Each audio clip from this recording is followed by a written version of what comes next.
धर्म और संस्कृति के महान उन्नायक स्वामी विवेकानंद पार्ट 5। देश उद्धार का संकल्प। अब स्वामी जी भारत भ्रमण करने के लिए देश की अंतिम सीमा पर पहुंच चुके थे। वे रामेश्वर होकर कन्याकुमारी पहुंचे। वहां पे भारत भूमि के अंतिम छोर की शोभा देखते हुए उन्होंने थोड़ी ही दूर पर समुद्र के बीच निकली एक बड़ी चट्टान को देखा। स्वामी जी तैरकर वहां पे पहुंचे और शिला पर बैठकर कई घंटे तक अपने देश की वर्तमान दिशा पर विचार करते रहे। अंत में उनके मुख से स्वतः ही ये उद्गार निकले, हम लाखों साधु सन्यासी लोगों के लिए क्या कर रहे हैं? अध्यात्म का उपदेश, पर यह तो पागलपन है। भगवान श्री राम कृष्ण ने ठीक ही कहा था कि भूखे मरते हुए को धर्म का उपदेश व्यर्थ है। जहाँ लाखों को खाने को नहीं मिलता है वहाँ वे धार्मिक कैसे बन सकते हैं? इसलिए पहले देशवासियों की आर्थिक अवस्था सुधारने के लिए वैसी ही शिक्षा देनी चाहिए। उसके बाद वे स्वयं अपनी समस्याओं को सुलझा लेंगे। पर इस काम के लिए पहले तो कार्यकर्ता चाहिए और फिर धन की भी आवश्यकता है। मैं भिखारी सन्यासी इसको कैसे दूर कर सकता हूँ? पर कोई बात नहीं, गुरु की कृपा से मैं इसे करूँगा अवश्य। भारत के एक एक नगर से ऐसे व्यक्ति इकट्ठे होंगे जिनका हृदय लोगों की दशा सुधारने के लिए तड़प रहा होगा, जो इसके लिए जीवन अर्पण करने को तैयार होंगे।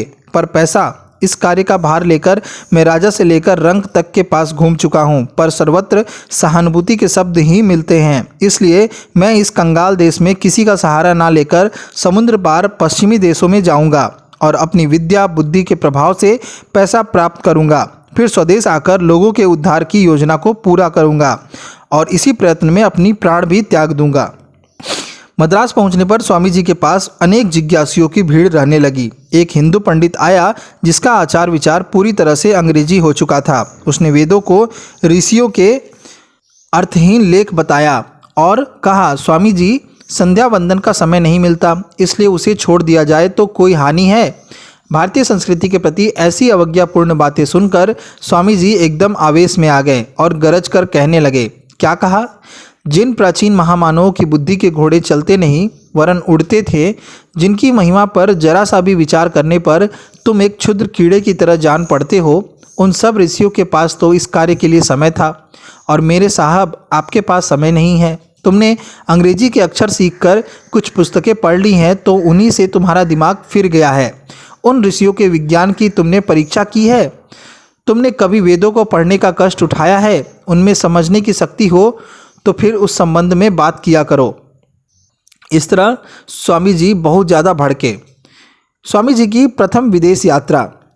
स्वामी विवेकानंद संपूर्ण देश का भ्रमण करके और यहाँ के छोटे बड़े सैकड़ों प्रसिद्ध व्यक्तियों से वार्तालाप करके इसी निश्चय पर पहुँचे कि एक बार देश से बाहर जाकर हिंदू धर्म के उच्च सिद्धांतों का प्रचार किया जाए, जिससे कि एक ओर तो विदेशों के अध्यात्म प्रेमी व्यक्ति भारतवर्ष की तरफ आकर्षित होंगे और दूसरी ओर जो हमारे शिक्षित देश बंधु विदेशी सभ्यता से चकाचौंध होकर अपनी प्राचीन संस्कृति से विमुख हो जाते हैं, उनकी भी आंखें खुल जाएंगी। इसी अवसर पर मद्रास में उनको यह सूचना मिली कि अमेरिका के शिकागो नगर में एक सर्वधर्म सभा होने वाली है और उसमें अभी तक सनातन हिंदू धर्म की ओर से कोई प्रतिनिधि नहीं गया है। स्वामी जी को अपनी अंतरात्मा से यह प्रेरणा हुई कि इस अवसर पर उनको अन्य धर्म वालों के समक्ष हिंदू धर्म के झंडे को ऊंचा करना चाहिए। उनके सभी मित्रों और शुभचिंतकों ने भी इस मत का समर्थन किया और 31 मई सन 1893 को विदेश जाने का निश्चय हो गया।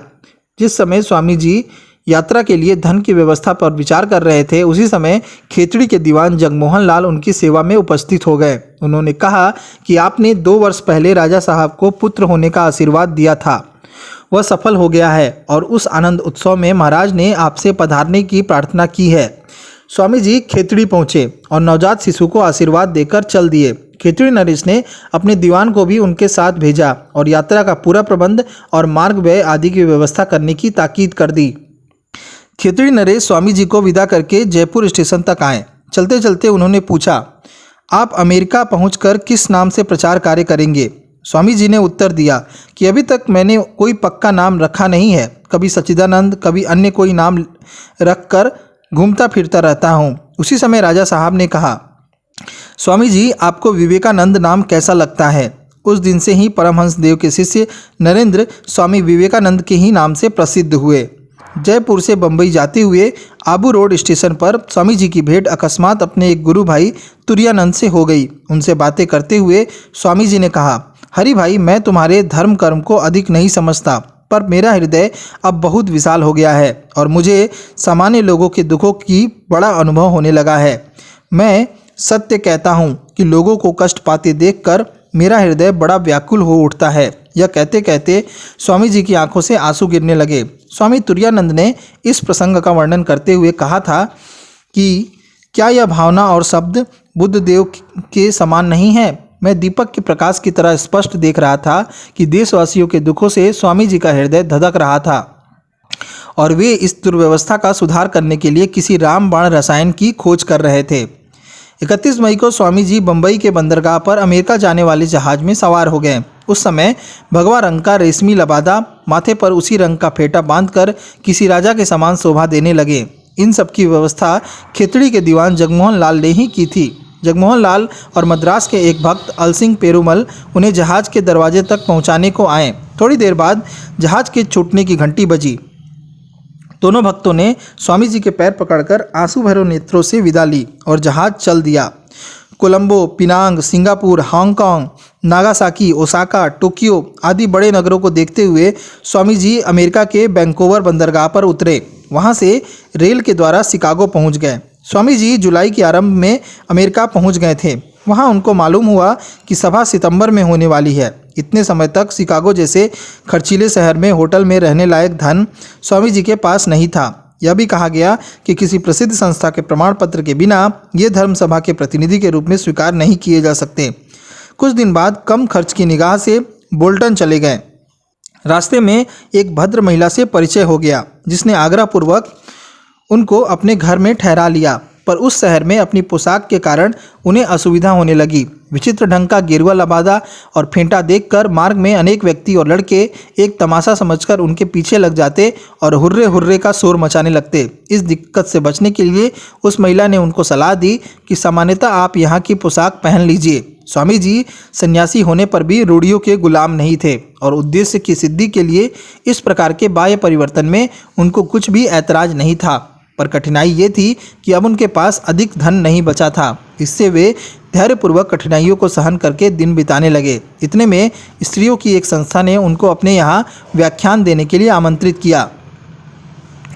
उस भाषण से जो आय हुई उनसे स्वामी जी के लिए अमेरिकन पोशाक बना लिए गए और तब से उन्होंने गेरुआ वस्त्रों को केवल भाषण के समय के लिए ही रख दिया। फिर भी उनकी कठिनाइयों का अंत नहीं हुआ और शिकागो वापस आने पर एक दिन उनको स्टेशन के बाहर पड़ी खाली पेटी के भीतर सारी रात काटनी पड़ी। फिर भी उनका धैर्य सहायक बना रहा और सब तरह की बाधाओं को पार करके वे धर्म सभा के अधिवेशन में प्रतिनिधि के रूप में सम्मिलित होने में सफल हो गए।